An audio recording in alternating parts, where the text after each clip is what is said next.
Call this meeting back to order. We have with us, council has requested information from Bill Canada. We have Dino with us to present some information, and we haven't had any information presented in camera from Bill Canada up to this point. He's been listening, but he's here to give us some information from Bill Canada regarding our grant. So turn over to Dino. Thank you, Your Worship, and good afternoon, and thank you for the invitation to come out here to Land Shores. So my name is Dino Radosh. I'm a manager with the infrastructure programs area of the Ministry of Agriculture, Food and Rural Affairs. We're the ministry that delivers infrastructure programs on behalf of the Ministry of Infrastructure. In this relationship with the federal government, this Bill Canada relationship, there's a certain governance structure, and there's a joint secretary of federal provincial officials, which I'm co-chair of, and we report to an oversight committee of directors, Canadians, and what we do is we recommend to them changes, issues, recommendations around certain projects, including the original recommended approvals for projects such as yours. So the Bill Canada Fund Communities Component is a program that supports 291 projects across Ontario.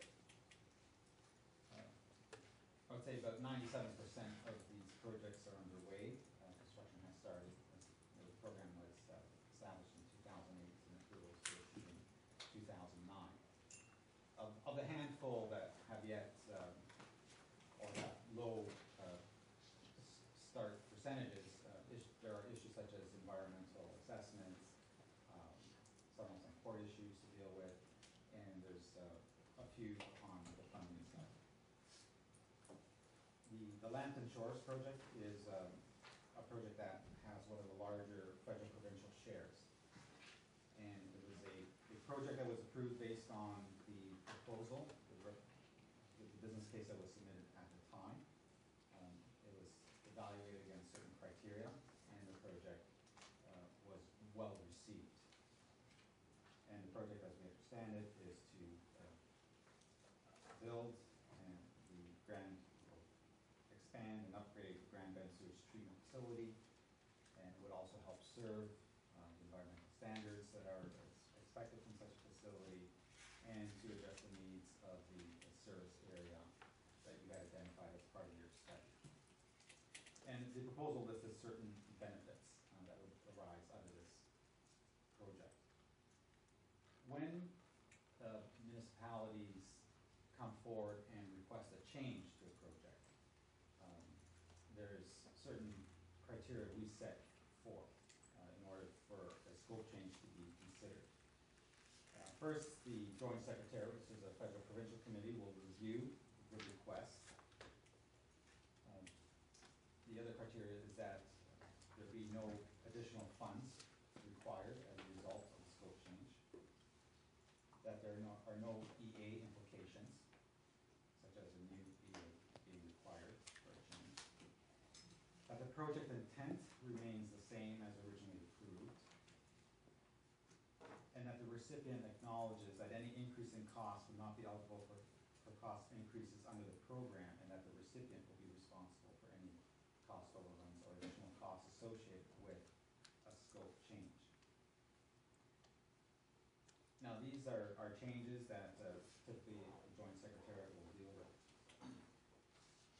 If the scope change, however, is in conflict with any one of those, where environmental assessment is required, there is a slight shift in the intent of the project, we will make a recommendation to the Oversight Committee, and they will decide and issue a decision on that. So I can tell you typically that over the years, the type of scope changes we have approved deal with perhaps doing more for the money. A lot of them get good tenders, and so there's extra funds available, and rather than delivering those funds back to government, they can say, if you allow us, we can add an extra 3 kilometers of road, or an extra room in the recreational center. So oftentimes the favorably on that if they can do more with the money provided. If you have to do less because of, there's been a change in the needs to be addressed, then the committee will look at that, and they will also determine whether or not there has to be a clawback because you're doing less than what we thought you would be doing with those funds. I can't tell you now definitively what scenarios would necessarily receive approvals and what wouldn't. What the committee would need is a concrete resubmission or new proposal from you. But I would say that any proposal that is outside the general parameters that you set out in your proposal originally would make it a difficult decision for a committee. I think the committee approved for a tertiary mechanical plant to address certain environmental needs and to position itself for future growth. So we would have to see how you still intend to meet those type of objectives and benefits. I'm not an engineer. There could be alternative ways. I think maybe we would be interested in hearing what those alternative ways are. But at the end of the day, it is very much what did the public expect to receive from the amount of funds that were committed. Will the public actually see those funds? Is there good public value in continuing with the project? And there has been the issue around partners. Are the partners still part of this? This was part of the evaluation. If not, why not? Is there some alternate ways of addressing their needs? But on a whole, in summary, I think that's how the process would work. That's how it has worked.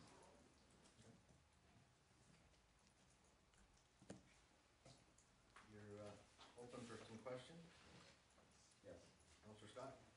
If there was a less expensive system found and didn't use all the funds that were available, are you saying that supposing the area that it's in, if we needed to construct a better road to access the building and things like that, that would be something that would be considered as well? Or are you talking using the funds strictly for building the treatment center itself?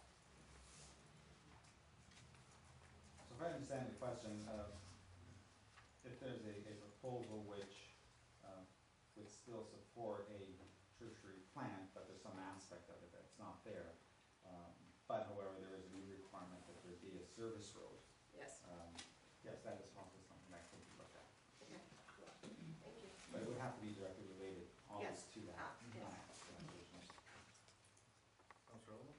Yeah, I guess I'm just, Dino, I'm looking at the original agreement as well, and the section 15 under default and termination of the agreement. And I mean, you're basically alluding in your criteria, section 15(1)(f) talks about materially adverse change. Section 15(1)(h) talks about abandoning the project in whole or in part. So are you saying then that abandoning the tertiary, which is what I guess I forget what page or what section of the agreement that's clearly stated, abandoning that aspect, that would be a material change? Again, I can only give you my opinion. There Okay, are and that's, others more senior than me that have a comment. But it seems to me that the original proposal had that tertiary treatment as the core or comprising in terms of what it is that you wanted to do and what the government thought it was providing funding for. So if that was to change completely, it would be a new project. And the Bill Canada fund is closed to new projects. There is no existing list of other funds that the money would go to. It just bring it directly back to the treasury. Follow up to that, Ruth?